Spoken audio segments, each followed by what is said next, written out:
Some stories are made of battles and glory. This one is made of Duplo bricks, stuffies, and the quiet miracle of being loved while small. Hi, and welcome to this Podfic recording of Will Be Fine. Written and read by me, Dreamer Oxy. This is a Percy Jackson fanfic featuring Nico di Angelo and a quiet, comforting afternoon at the Blofis apartment. It explores age regression as a coping mechanism, found family, and the gentle care offered by Sally Jackson. And Percy, who might just be a little himself. The story is soft, safe, centered on comfort.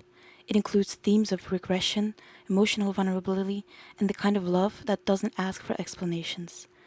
Please listen at your own pace. You're always welcome here. Let's begin. Nico knocked at the Blofis apartment as Sally had insisted on him coming over, as Estelle had been begging to see him for a while now. "Nico, how good to see you," Sally said as she embraced the teenager. "Nico!" Estelle babbled from her playpen as the demigod entered the living room, making grabby hands for him. "Well, hello there, little princess," Nico cooed, picking up the small mortal in his arms where she immediately made to grab for his hair. "Nico, play!" she demanded, pointing at the toy chest tucked in the corner of the room. He put her down and opened the chest so she could take the toys she wanted to play with. When she opened the chest and Nico spotted the different colored toys, he felt the fuzzy feeling he had only felt once before, in the underworld. Regression was trying to pull him down. He pushed away the feeling so he could focus on the little girl in front of him. He and Estelle played for a while before Sally called from the kitchen that lunch was ready, so Nico picked up Estelle and brought her to the kitchen. He noticed he kept having to ask Sally to repeat what she had said. "I'll put Estelle down for a nap," she mentioned, lifting the girl from her high chair. "Could you clean up the toys?" she asked, knowing that Nico would have to return to Camp Half-Blood soon. Nico started gathering the little piano and the drums they had been playing with, and put them in the chest. He felt the regression he had been pushing away come back with a vengeance as he picked up the stuffed octopus Estelle had been clinging to the whole morning. He couldn't stop himself from rubbing the soft fluff against his face, and felt him slip into what Apollo had explained to him later was little space. He plopped himself down on the mat and kept rubbing the stuffy against his cheek, unable to stop himself from putting his thumb in his mouth. "How's the cleaning going?" Sally asked as she entered the room, startling Nico. He whipped around, lips started trembling, and tears gathering in his eyes. "Oh, sweetheart," she said, pulling the boy into her arms as tears started flowing and small hiccups followed. "It's okay. How old are you, sweetheart?" she asked, rocking him back and forth. Nico's tears slowed down, and he sniffed, rubbing his nose with the back of his hand, getting snot everywhere. He thought about the question and put 2 fingers up before putting his thumb back in his mouth. "Baby, that's icky," Sally said as she coaxed the thumb back out of Nico's mouth without causing a new flood of tears. "Let's go wash your face and hand. I'll bet you'll feel so much better after that," she said, standing up and helping Nico to his feet. "Bring?" he asked as he held out the stuffy. "Of course you can bring Octi, but just remember, he doesn't need a bath." Nico nodded as if a new quest had just been given to him. "You know, mad?" he whispered, hiding behind Octi. "Why would I be mad, sweetie?" she asked as she gestured for Nico to sit on the toilet seat as she brought out a washcloth. "I know stay big," Nico stated as she softly rubbed the tear tracks away. "You don't have to do anything here, Neeks. You know you're always welcome here," she said as she took the stuffed octopus and put it on the counter so she could clean his hands. "What do you want to do now?"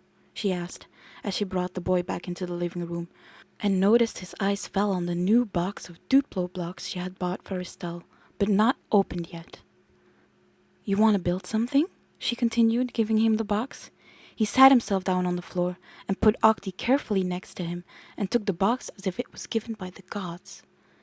He slowly opened the box and a grin lit up his face as he saw the different colored blocks.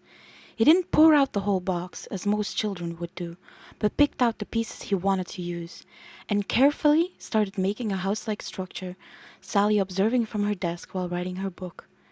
Nico turned out to be easy to care for as a child. He just kept building more and more stuff with blocks. The only thing she needed to remind him of was to drink some water from the sippy cup she had placed on the coffee table.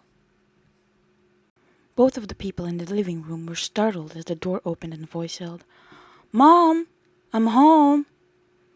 Nico ran to hide behind the couch, knowing in the back of his mind that he didn't want his friends to know about his little secret. Of course, Octi joined him as he pushed his face into the soft fluff, trying to keep back the tears. "Mom," the voice yelled again from the kitchen. "In here, Percy," Sally responded, only vaguely having noticed Nico's sprint. "Why are you here? I thought you were staying in New Rome for the holidays," she asked as her son entered the living room and raised his eyebrow at the Duplo blocks. "Frederick surprised Annabeth with a trip to Greece for the holidays, so I thought I could enjoy some time with my baby sister," he said, plopping down on the couch.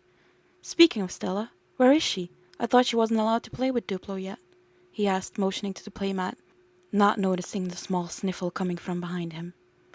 "Estella's taking her midday nap. You should know this by now," Sally said, turning around the chair to face Percy. "And no, she isn't. But maybe you'll find the answer hiding behind the couch," she said, seeing Nico's hair peeking out from behind the couch.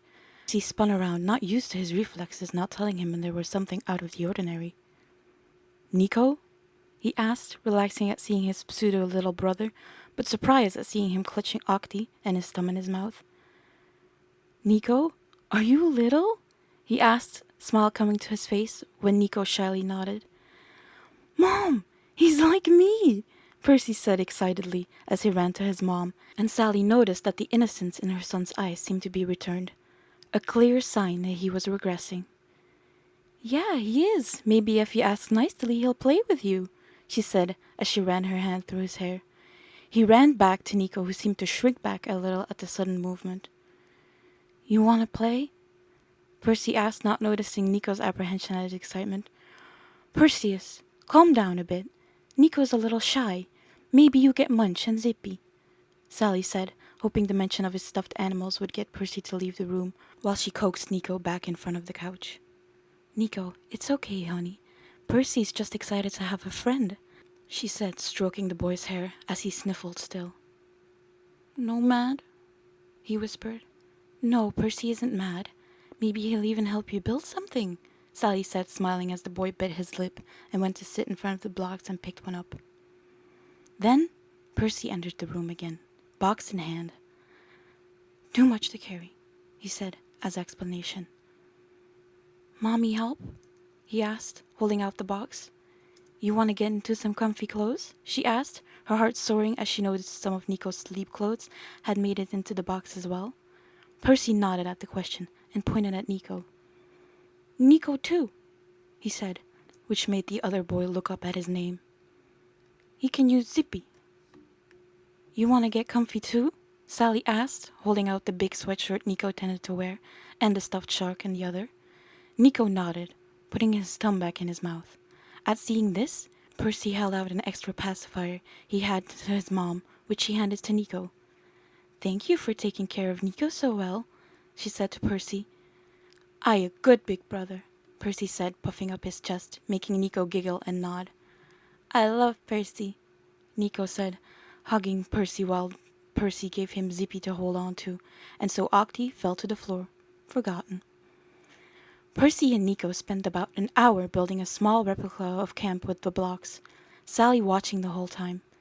"It's almost time for Nico to go back to camp," Sally said, coming to the living room with Estelle in her arms, which seemed to jog something in Nico as he blinked harshly. It was the first time he came out of little space while awake, and it felt like he was coming up from sleep. He felt relaxed, and only felt a little embarrassed at the pacifier he pulled from his mouth. He stood up while Percy continued building at the replica camp, not having noticed his mother or sister. "Thank you, Sally," Nico said, hugging her, being careful of Estelle. "And I do need to be going."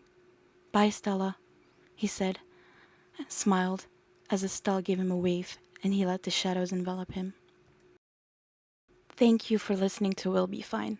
This one's a gentle story, quiet, small, and full of softness. If it made you feel seen, brought a little peace to your day, or just gave you permission to breathe, I'm really glad you were here. Take care of yourself and take care of the little ones inside you and around you. They deserve it. This has been a recording from the Dreamer Oxy Library, where every story is written with care and maybe, just maybe, finds you when you need it most. Until next time.